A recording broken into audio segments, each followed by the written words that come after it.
I'm going to talk about brain health, but also brain health in people living with HIV, although a lot of the principles, as you see, are not going to be specific.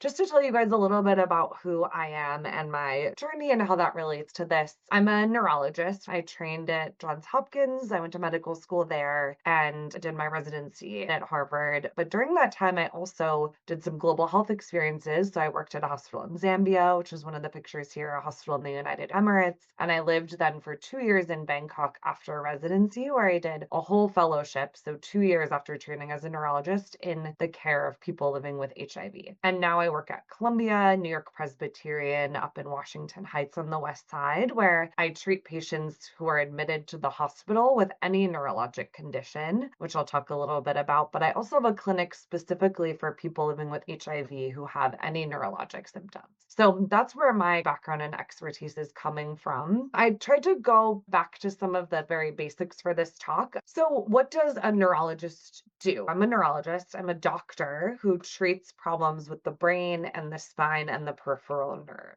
I don't do surgery like a neurosurgeon does, but we work very closely together, and I often care for patients after they've had a surgery on their brain or their spine. I do some procedures. If you've ever heard of a lumbar puncture or a spinal tap where we look at the fluid around the brain, I do that. But in general, my job is to study primarily the brain and what the brain does and what can go wrong with the brain. So just some background, what are common diseases that I might see in the hospital? You've probably heard of strokes, which can be either not enough blood getting to the brain or too much blood or a bleed in the brain, which causes damage to the brain. People with memory problems or dementia. I put this in a movie that was about someone who had Alzheimer's, which is the most common cause of dementia. Some of these things will sound familiar, either from family experiences or friends' experiences. Problems with movement. I put a picture of Michael J. Fox here, who has Parkinson's disease. That's one of the most common disorders. Headache, a very common neurologic disorder, all different types of headache. Seizures or epilepsy, one of the most common things I treat. And then also nerve pain or neuropathy. Those are all things that I treat in the hospital. However, my personal specialty is actually infections of the brain or different infections that can affect the brain in different ways, which is what this infographic is showing. How are the ways that we might figure out what's going on with your brain if you feel like there might be a problem or you might be having neurologic symptoms? This is an example of a CAT scan. So all the gray part in the middle is the brain. That big white spot is actually blood in the brain. So we can do imaging of the brain like a CAT scan or an MRI. We can do what's called an EMG or kind of nerve studies of the peripheral nerves and muscles, where we might put muscles or electrodes on your skin and look at how the nerves are functioning. This is an example of what's called an EEG, which is where they put stickers on your head and look at the electrical activity, and that helps us determine if someone is having a seizure or might have epilepsy. I already mentioned spinal tap or a lumbar puncture. If you had an epidural when you had a child, it's like that, but we don't put anything in, we just take the fluid out.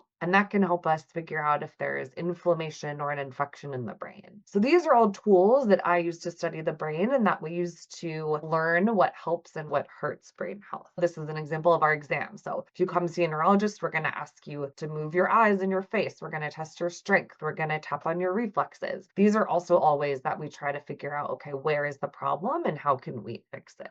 So, neurologic disorders in general, or brain problems in general, where do they come from and how can we prevent them is going to be the focus. Some neurologic disorders are totally genetic, meaning they're passed down from our parents to us. That's not the most common thing, but there are some that can be directly passed down. There are some that might be related to our environment or exposures or lifestyle factors, which I'll talk a bit about. But the vast majority are due to a combination of both, and then with some added unknown factors. For example, Alzheimer's, like the most common cause of dementia or memory loss. We know that there's some genetic risk, but there's no guarantee that if your parent has it, that you're going to have it. So that means that it's probably a mix of your genetics and then also how you live your life. The good news is that some of that can be changed. The genetics cannot really be changed, but a lot of the lifestyle factors can be changed. So I'm going to talk about how we might think about some of those ways to modify our brain health. Some conditions are totally preventable. Most are partially preventable. And then even if you do get a neurologic disorder, many of these are treatable in some way, which is honestly good news and why I'm employed as a neurologist. Now, that's a bit of background about neurologists and what I do. I'm going to talk today a little bit about how the HIV virus actually affects the brain. Then I'm going to talk about how we improve our brain health and by choosing two things that I often get asked about from my patients. So one is how can I prevent memory problems? And then the other is how might I prevent strokes? Because those are the most common things we see. And then a little bit about why haven't we cured HIV yet? We have really good treatments, we have really good medications, but why haven't we cured it? And actually some of that has to do with the brain itself. We primarily think about the HIV virus. If we're not treating that, it can cause problems with your immune system and you can get infections. But people don't always think about HIV in the brain. HIV is very prevalent globally, and even in the US, there are still more than 30,000 new cases yearly. And because we can't cure HIV, we can treat it very well, we can't cure it. It means that every year the number of people living with HIV is growing by this much in the United States alone. How do we get HIV? HIV is a virus, a very tiny particle. It is usually transmitted either through blood contact or through what we call mucosal epithelium, so often through sexual intercourse. And the virus enters then into our blood in our body. And our blood flows everywhere throughout our body, to every organ. That's how we stay alive. So that's what I'm just showing here. The virus gets into the blood. But then what happens is normally our brains and our spine are covered by a layer. We call it the blood-brain barrier. And that protects our brain from things that get into our body that we don't want to hurt our brain. It keeps most things out. But HIV is very tricky. And actually, even within a week or two of getting HIV into our body, into our blood, it actually sneaks across that barrier and it gets into the fluid around the brain. So the HIV virus, we know, actually sneaks in to our brain and can be found there in some people within a week or two after infection. So what does that mean for us? And what does that mean for our brain? Basically means that the HIV can hide there in the brain, it gets in there and it goes to sleep. And in someone who gets on medication for HIV, takes the medication and gets rid of all the HIV in the blood, what we call undetectable in the blood, it means that they can pretty much live a great, normal, healthy life. But that HIV that's stuck into the brain can stay there sleeping. And if people are unable to take their medications or run into other problems later, it can affect some of the things that I'm going to talk about. But if someone is able to take their medications and get good treatment, it generally doesn't cause problems for anyone. We just know that it's hiding there. This is an example of a patient I might see. Someone who's 67, she has diabetes and high blood pressure, and also a history of HIV, diagnosed 25 years ago, coming in saying that for the past year, she's been forgetting people's names, she is misplacing objects, is having some trouble with word finding, and had one episode of forgetting how to get home from work. She says her HIV was diagnosed 25 years ago on a blood test, but that ever since that time, she's taken her medications and thinks that her virus has been undetectable. So this is an example of what we call cognitive impairment, any problem with thinking. When I say cognitive impairment, symptoms that someone might be having, saying they're having trouble with memory, with thinking, with performing activities of their day-to-day activities. Or it could be something where you come in to see a doctor and they do a test where they make you maybe draw things or try memory tasks, and the score is lower than it should be. That can also help us determine that someone might have cognitive impairment. Dementia, that term, is any kind of memory problem or cognitive impairment that's so severe that it's interfering with someone's daily life. So ability to work, ability to do chores, to pay bills, to drive. Then we're worried that someone might have dementia, which is progression of cognitive impairment. Alzheimer's disease is a type of dementia, but it's not the only type. There are many different types of dementia or cognitive impairment. And we know that there are higher rates of cognitive impairment or memory problems in people who have HIV. Why might that be? I put these in italics because I'm going to talk about them specifically, but when someone comes into my office with memory problems, what am I thinking that might cause that? So we know that HIV can cause it in some situations and also some medications to treat HIV. I'm going to circle back to these in a moment. However, a bunch of other things can cause memory problems. Infections in the brain, strokes, traumatic brain injury or concussions, and then diseases like Alzheimer's, which is basically just gradual damage to the brain over time. These are all different things with different treatment. Also, things like nutritional deficits, low vitamin B12, or other medical conditions, sleep apnea or people who have poor sleep, that can cause memory problems, or other hormones alterations can also cause memory problems. And then another major cause are psychiatric conditions like depression or anxiety, very commonly can cause memory problems. And then significant alcohol use or different types of drug use can also contribute. So these are all things that are going through my head when I see someone who's coming in saying that they have a memory problem. So what about HIV and memory problems? When HIV was first discovered, and in the years since, many studies have been done on people living with HIV to determine what effects were being had. And those studies have reported that up to 50% of people with HIV will go on to have problems with their memory. This statistic scares a lot of my patients and makes them worry. Does that mean that I have a 1 in 2 chance of having a memory problem? But actually, a lot of these studies were done before we had the very good medications that we have for HIV now. The medications now work really well, they have fewer side effects, and there's even injectable medications now where you don't have to remember to take a pill every day. That helps people take them. So a lot of these studies were done before we had good treatment. The other problem is that a lot of these studies didn't actually prove that HIV was the cause of the memory problem. Just because someone with HIV is having memory problems, that doesn't mean it's from the HIV. They might also have depression or they might have a hormone imbalance. So a lot of these studies didn't actually separate that.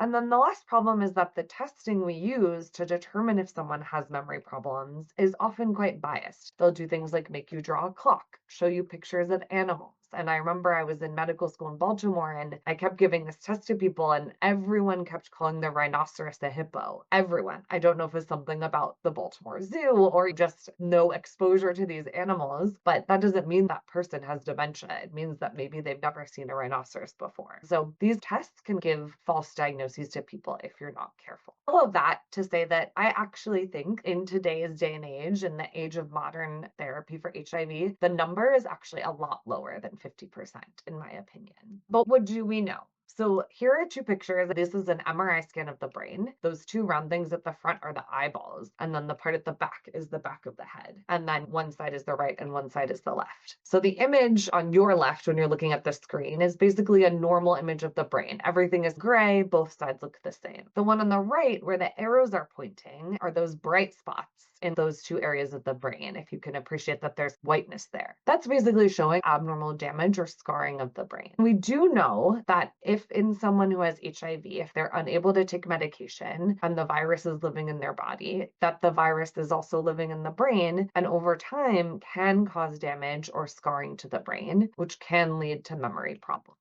So we do know that HIV can affect the brain and the brain health in a bad way if it's not treated. However, as I mentioned before, with medication and getting rid of the virus, this can be stopped and sometimes even partially reversed, which is really good news. So the main takeaway from this is that antiretroviral therapy or medication to treat HIV is very good for the brain. The one potential exception that I don't need to get too in the weeds with because it's not used very much in the United States anymore, but there's one medication called efavirenz or EFV that used to be used a lot and in some studies has been shown to cause people to have more memory difficulties. Then when they stop this medication, the memory problems go away. So I usually will review my patients' medications or tell individuals, look through your medication, and if you're having memory problems, maybe talk to your doctor about if you could switch to a different medication. If you're not having any problems, there's no need to change anything as far as we know. If you or someone you love or someone you know with HIV or without HIV is having memory problems, what are things you can ask about based on what I just told you? So I usually say to ask your primary care doctor if they can test for basic vitamins or hormone levels, particularly the thyroid. If your partner or anyone you sleep near says that you snore a lot or you feel like you have a lot of trouble staying awake during the day, ask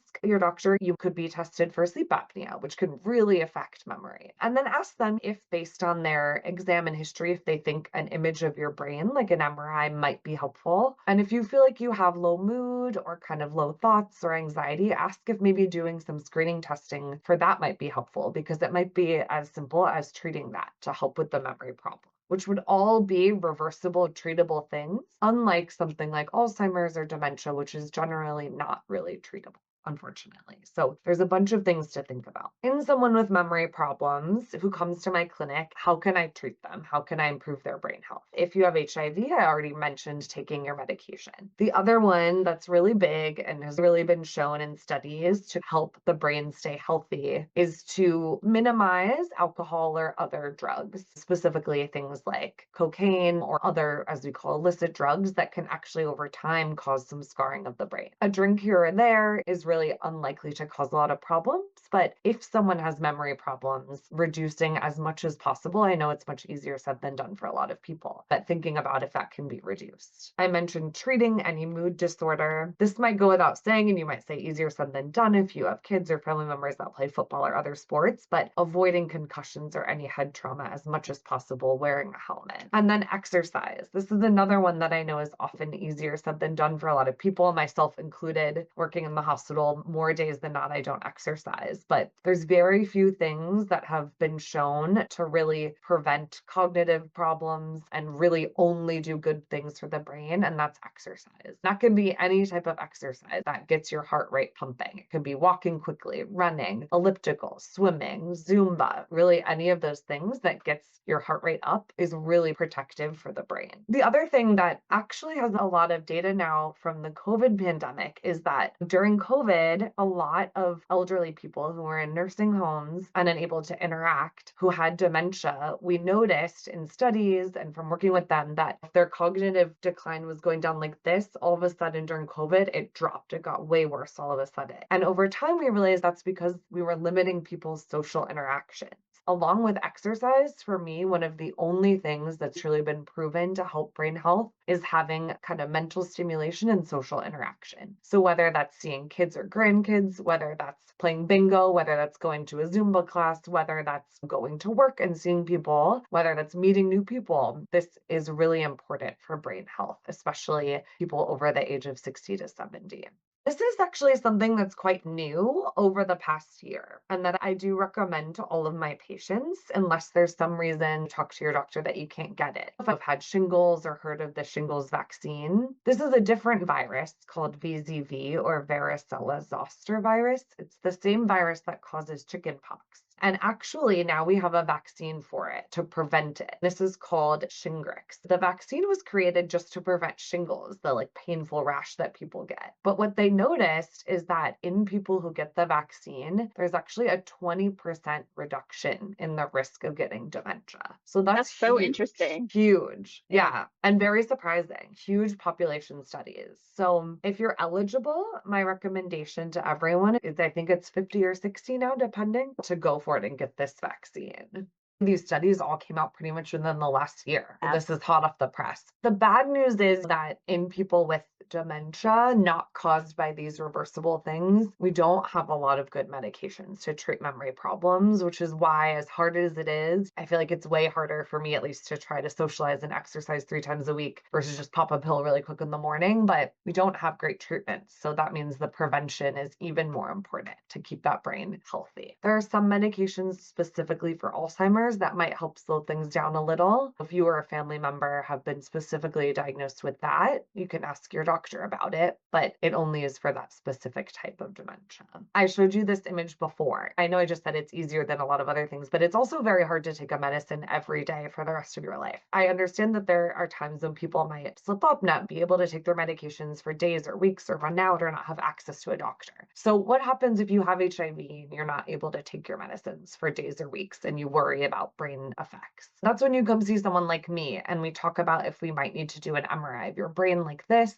if we might need to do a spinal tap, which can specifically measure the levels of what's going on in the brain with the virus. And then we determine if you might need to change your medications, the HIV medications, so that they work better for you. But there are ways, even if it's been days or weeks or months or years, it's not too late to try to get back on track and kind of figure it out and fix the medications. And I mentioned now there's even injectable medicines you can take once every 1 to 2 months that are a lot easier for people. This is just one other aside, thinking about HIV in the brain. I've I've just been talking to you actually about the HIV virus itself in the brain. But actually, as we've talked about it from the early times of the epidemic before we had medicines, if you have HIV for a long time, it can become AIDS. And AIDS means that basically your immune system, the system that fights off infections, becomes really weak. This means that people who have untreated HIV for years or even decades who get AIDS, you can get other infections, including in the brain. These can be very severe, and there's a bunch of different kinds, but these are also things that I treat and are treatable with other medications against bacteria or viruses that sometimes you need to be in the hospital for. So ideally, we're preventing everyone getting to this point, but this is another downstream effect of having untreated HIV in some people. I'm going to talk about the second type of case and tie things together. That was the case of memory problems, just shown in the clinic and things I would think about. That particular patient actually did end up having Alzheimer's. We tried some medications for that in her case. It really was not related to her HIV at all. So this is another case, a woman who has HIV, also high blood pressure, and used to use heroin through the veins, and that's how she got HIV, but has been clean from that for a couple of years. Basically was at home and realized that she was unable to move her right arm and that her speech sounded very slurred. So she was at home and her son saw this, that she was drooling out of the right side of her face. And he was like, she sounded drunk almost, and she wasn't able to cook anymore with the right arm. So I don't know if this immediately rings a bell or if I warned you, but what you should be thinking about if this ever were to happen to someone you are with or even that you don't know. If you've heard this mnemonic for the signs of a stroke called be fast. There's multiple of these, but this one I like. B means loss of balance. So someone all of a sudden is falling to one side or is really dizzy or is off balance. E is eyes. So if someone loses vision suddenly, I can't see over there, like all of a sudden. Facial drooping is a common one I think people know about. So drooping of one side of the face that comes on all of a sudden. Strokes happen all of a sudden in seconds to minutes, like very quickly. A stands for arm or leg on one side of the body. So it's not both arms and both legs. It's either the left side or the right side. S is for speech. So either they can't understand you or they can't talk or their speech is gibberish. And then T is time. I'll talk about what causes a stroke, but every second really counts in a stroke because you're basically damaging millions of neurons every second. Luckily, we have a lot of neurons, but neurons are brain cells. Time is very important. So be fast are all signs of strokes or common signs. Dr. Holroyd, if you're looking for that, are you looking for, even if there's just one of these, would that Yes. still be one? Yes. You're still calling 911? Definitely, yeah. Oh, If anyone has sudden onset, any individual or combination of these, for me, I think better safe than sorry and call that ambulance. There's two types of stroke. One, the fancy name is ischemic stroke, but that's the more common type. That means that the blood vessels that go to your brain get clogged. Pretty much the same as a heart attack, but instead of the heart, it's the brain. And that means that your brain can't get blood. And when the brain can't get blood, the brain that's not getting blood actually dies. So that typically does not have a headache. So people will have, for example, weakness in the face and the arm, but no headache. Then there's the other type of stroke or a bleed, a hemorrhagic stroke. And that's when there's a tear in the blood vessel and blood comes out into the brain. That typically causes a very severe headache. So any of these symptoms, with or without headache, can all be different types of stroke. And there's often not a great way to tell until the person gets to the hospital and we can see them and do a CAT scan. Similarly, you'll see some patterns here. So same as memory problems, what can lead to strokes? I'm going to circle back to these two, HIV and HIV medication. But basically the simple way to think about it is because for whatever reason, I feel like the heart gets a little more pressed than the brain sometimes. Heart healthy diet, heart healthy exercise, heart medications, all this. But basically anything that's good for your heart and preventing heart attacks is going to also be good for your brain and prevent strokes. So that means that anything that can lead to a heart attack can also contribute to stroke. The most common things are high blood pressure, diabetes, high cholesterol, and then clinical obesity. And all of these things, they don't lead to this in days or weeks. They lead to this over years and years. The goal is to, over the many years, have these overall well controlled. If your blood pressure is high for a few hours one day, it's not going to lead to a stroke. But over days and years, that's when you start to get the risk. Again, you'll see some patterns here. Same with memory problems. Any drug or alcohol use, but specifically cigarettes for stroke and cocaine specifically are the two that I worry the most about. And then again, some of the same kind of systemic things like very poor sleep over time or irregular heart rhythms can also lead to stroke risk. And usually those are diagnosed pretty quickly by a doctor. All of these things are what we say are modifiable, or we can change or adjust these with our lifestyle. Unfortunately, the one thing we can't change is getting older, although I always have hope that maybe we'll reverse this someday, but this is something that's not changeable. And in itself, just getting older is a risk for stroke in general.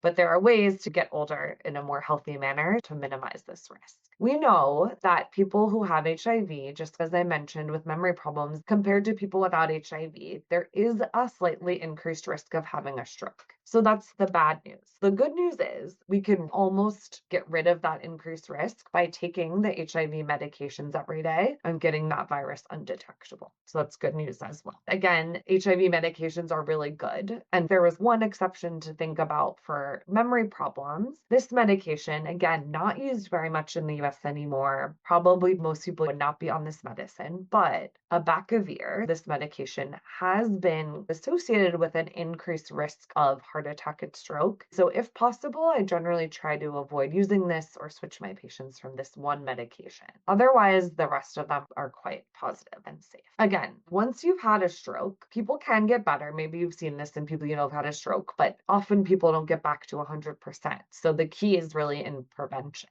And you're going to see a lot of the same themes here. In people with HIV, take the medication. And then all of these things, similar to heart health, are managed in three ways. One is with medications. There are a bunch of medications. Of course, everyone's talking about Ozempic and all of these types of medications. They do work for all of this and they can really help, but there's a bunch of other medications as well. A healthy diet, which I'll talk about briefly, and then exercise, moderate exercise that gets the heart rate pumping 2 to 3 or 4 times a week really can help treat all of these conditions. Easier said than done, but talking to your doctor about if there are ways that can help you quit or cut back on some of the drugs or alcohol or cigarettes, and then treatments for the other medical problems that you would work with a heart doctor or a sleep doctor on if these were diagnosed. So all of the things that help with brain health and memory problems also help prevent stroke. Again, unfortunately, age we can't do anything about. So just thinking through, people asking a lot, is there one diet that's the best for the brain? And generally the answer is no. There's no one size fits all. This is good for everyone and everyone's brain. An example is that someone with diabetes really might need to eat a low sugar diet and not eat much fruit versus someone who does not have diabetes but has high blood pressure.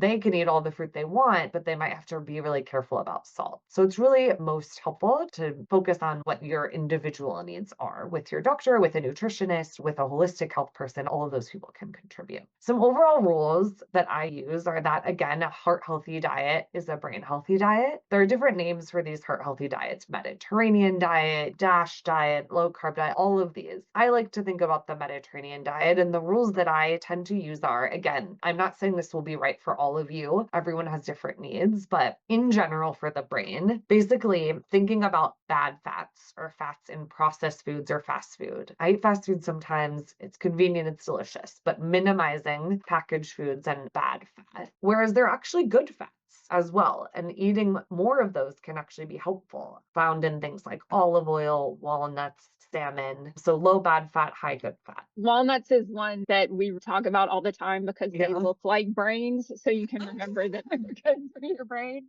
I love that. I'm going to use that. You can even see the two pictures right there. Again, nothing has to be 100%, but in general for the brain, preventing strokes, preventing memory problems, cutting back on red meat, not eating it every day, and replacing that with filling vegetables or fruits, depending on what other conditions you have. There is a reason I put berries as my fruit picture and not like bananas. The reason generally why all of these berries, but blueberries, that people have thought it might be good for the brain is about the antioxidants. So those are things that get rid of like bad particles in the body. When you look at actually the science and the data in humans, there hasn't been a really clear link about any direct effect of berries and brain health or strokes. But a lot of the kind of science research and cell cultures and animal models do indicate there's some benefit. So I think there might be a benefit we just haven't found yet, and it definitely won't hurt. So I think that as far as fruits go, things that have more antioxidants and are more colorful like berries tend to be better than things like more starchy like bananas or less colorful. This goes without saying, like sugar, white bread, white grains, trying to do a little less of that. This might be different for someone with diabetes or depending what you have, but maybe replacing those with a darker brown kind of whole grain type of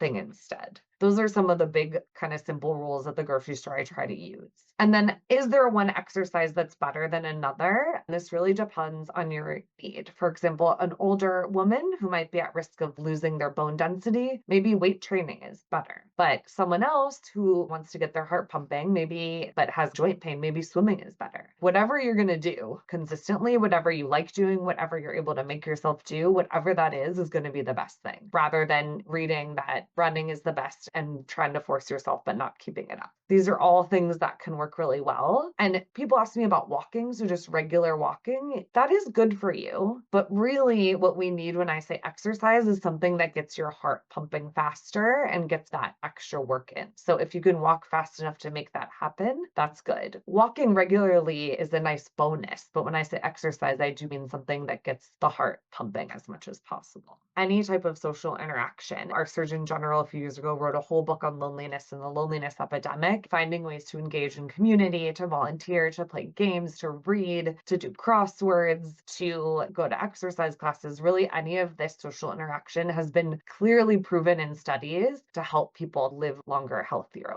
lives. And I honestly don't think it gets quite enough credit for what it really can do for the brain. I try not to overwhelm with too many specific medication recommendations because I'm not your doctor and this really depends on your personal health. But in addition to those two HIV medicines, I usually am like, oh, maybe ask your doctor about if you or your family member is living with HIV specifically. So this is someone living with HIV. A very large study found that taking a medicine called a statin, which is a cholesterol medicine, I put some blurry examples of different statins up here that reduces cholesterol. Basically, they looked at people who were over age 40 and had HIV and found that as far as they could tell, just adding this medication reduced the risk of stroke by 30%. That's a big amount.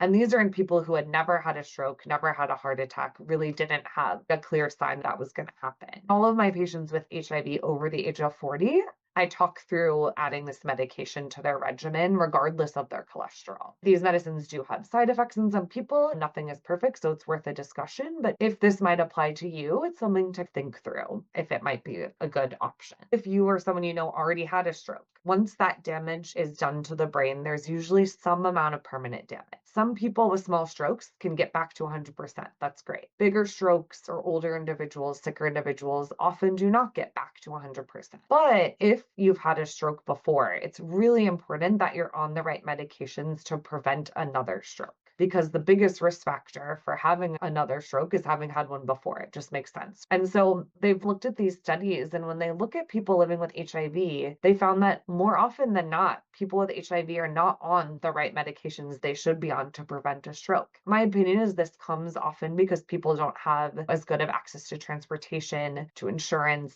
to healthcare access, to neurologists, to specialists like me. And so I always try to say as much as you can to really advocate for yourself and say, I've had this. Am I on the right medicines? Do I need to see a specialist to make sure? And these are no specifics for anyone, but things that you might think about are blood thinners, like a baby aspirin, other medications to control risk factors.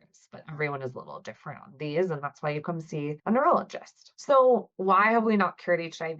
There's over 40 million people worldwide living with HIV. Luckily in the US, most people have access to medications. In other places where I've worked, in Thailand, in Zambia, and Southern Africa, this is not always the case. So why can't we cure it? So we actually have, it's actually maybe 10 people now total. 10 people have been cured of HIV. But the way that they were cured is that they actually also were diagnosed with a blood cancer, leukemia or lymphoma. That means that they had to get what we call a stem cell transplant, meaning they get really intensive chemotherapy to kill all the cells in their blood and their bone marrow. And then they take cells from another healthy person and give it to them. And the donor actually had, in these cases, a specific mutation that blocks HIV virus from getting into the cells. And so all of this had to be true. And then after you get a bone marrow transplant, actually forever, you have to be on a lot of different medications that kind of suppress suppress and control the cells that aren't yours. And so it's extremely high risk. It's very time intensive. It takes months and being in the hospital. So this is not something I think that any of my patients would sign up for to cure their HIV, given how well the medications we have now work and how well tolerated they are. So to this point, these stem cell transplants are really expensive, really risky, high mortality, like high risk of death actually, and not worth the benefit unless you have this blood cancer where you really need it. So this is the only way to date that we have cured HIV in humans. And then the question is, why can't we cure it with the medication? Bringing it back to what I mentioned at the beginning, which is that HIV can hide in our body. And I call it for my patients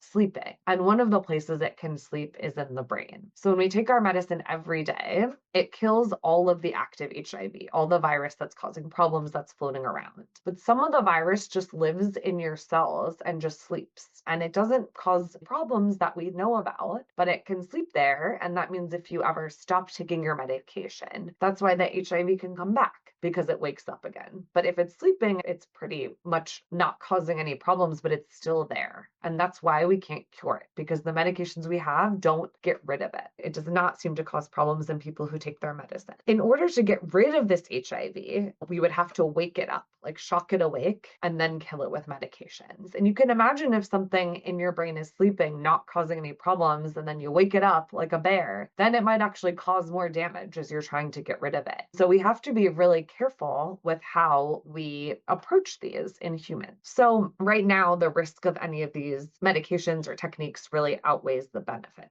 However, this is a group I'm a part of. It's called the International Neuro HIV Cure Consortium, which is a mouthful. But that basically means neurologists who are dedicated to helping us figure out these questions and figure out how we can get to a point where we might cure HIV. This is part of a bigger working group of all types of scientists, some of which I have pictured below that I work with. This is our group in Thailand where I used to live, and that they're all dedicated to figuring out what happens if we try to do studies in monkeys or in mice where we try to test some of these things and eventually even try some of them in humans. There are actually human clinical trials across the globe, small, where some of these are being tried thanks to the generosity of these participants and individuals who have HIV and agree to be a part of these trials in humans. Very brave and very helpful for science. So I do want to assure you that people are really actively working on this, including myself as we speak. But for now, my take home, we know that HIV can live in the body and in the brain, but it's actually not causing any problems in people on medications. So basically, people living with HIV, to help your brain is to really take your medications every day. And then anyone with or without HIV, things that can help: heart healthy diet, exercise, socialize, and address other medical problems that can affect the brain. This is a picture of the hospital in Thailand where I was working. This is my work email if anyone has questions for me. I think MRIs can be tough because you're in a tube and it's very loud and people get claustrophobic. So one thing to know is often the doctor can give you a little anxiety medicine to go in the tube. There also are open MRI scanners. They're just harder to schedule, but those do exist in New York. They're just a little harder to get to. MRIs are probably the tool that we use the most in neurology. We use them to help diagnose strokes for sure. If someone is having memory problems that are quite clear on testing, I will order an MRI. If I'm worried about a brain infection, autoimmune diseases of the brain like multiple sclerosis, we use a bunch of MRIs for that. We don't use MRIs as much for Parkinson's disease or movement disorders on the flip side. And anyone with new seizures will usually get one MRI in their lifetime, but not many. So I'd say most neurologic conditions, people will get at least one MRI.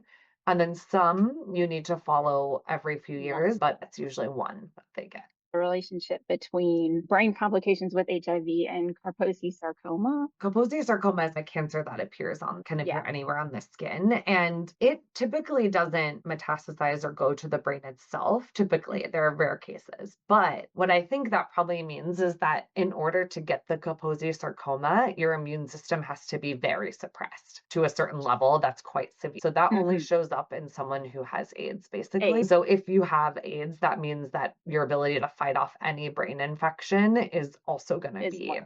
So you probably are much more likely to also have a brain infection or problem if your immune system's that suppressed. somebody comes in over 50, under 60, minor memory loss, not sleeping well, and fatigue. What are some things that you would think about there? That's pretty young for something like an Alzheimer's dementia, so I would Mhm. think unless they had family members who also had it young, I would make that less likely. I think the common things I would ask if they're eating a full healthy diet, if they're vegan, then I'll probably test for some vitamins like vitamin B12. B12. Yeah. Yeah. I'm vegan. I know about the Yeah, B12 stuff. you Yeah, must yeah. have to be very Yeah. deliberate. And then also the thyroid, especially in women. So the thyroid Mhm. is like a little gland that lives here. It creates a hormone. And if that's low, people can be really fatigued. And then I think mood is often under recognized and under talked about. So depression doesn't mean that you're sad and crying all the time. Depression can just manifest as I'm really tired and it's hard for me to get out of bed. And so often I'll try to give some more detailed questionnaires to get at if there's other symptoms of that. And then there are a vast amount of medical conditions that can cause fatigue. In someone that's young, you want to make sure they're up to date on cancer screening, all of that. It's a little young for that, but making sure that we're thinking about all of those things. But a dementia would be lower on my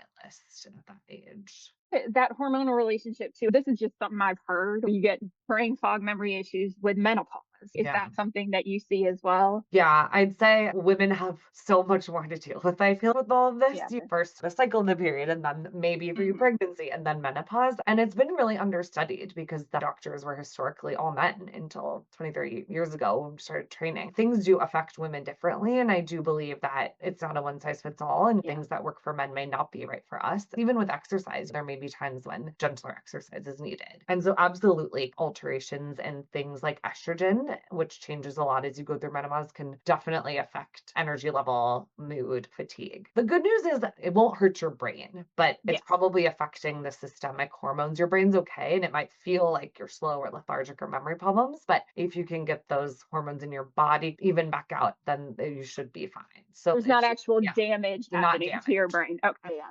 Yeah, Got it. except That's in good like to know. very severe cases of rare medical things. But yeah, Yeah. it shouldn't. That's great. That's really good to know of the sort of relationship between those two things. Just to remind people how women get sidelined in medicine for sure. And that some of these things, it's like we don't have all the information because the research hasn't been done, but just acknowledging that the symptoms that you are experiencing are real, like Yeah, that you're yeah, not making this up. So just throwing definitely. that out there. People were agreeing with you about socialization, mentioning things like doing brain exercises, crossword puzzles, those sorts of things for brain health, learning different languages. That's absolutely true. Yeah. I work in Hmm. Washington Heights. I think 50 or 60% of my patients are Spanish speaking. I'm trying to Yeah. learn Spanish. It is hard It's hard as and a brain. yeah, Yeah, for it's sure. hard, but Uh-huh. definitely Duolingo, get on that Duolingo. Yeah, Yeah, it does stuff to your brain. You can feel it. yeah, You can feel it yeah. happening. Hurts. It hurts. Yeah, exactly. It does. Supplements or things like that are related to brain health, are there any that are particularly helpful? Are there Yeah. things people should That's avoid? the doctor hat. Medically speaking, for nutrition science is a very fraught field. You imagine like eggs are bad one decade and then they're good another, that kind of Yeah. thing. So there's almost no supplements. If you are eating a healthy, balanced diet and they check your vitamins and they're all in the normal range, there's really almost no supplements that have been proven to have had a benefit on top of that. If a vitamin like vitamin D or vitamin B12, those are the two big ones, are low, then taking that Uh-huh. supplement to get it normal To get can it back help. up.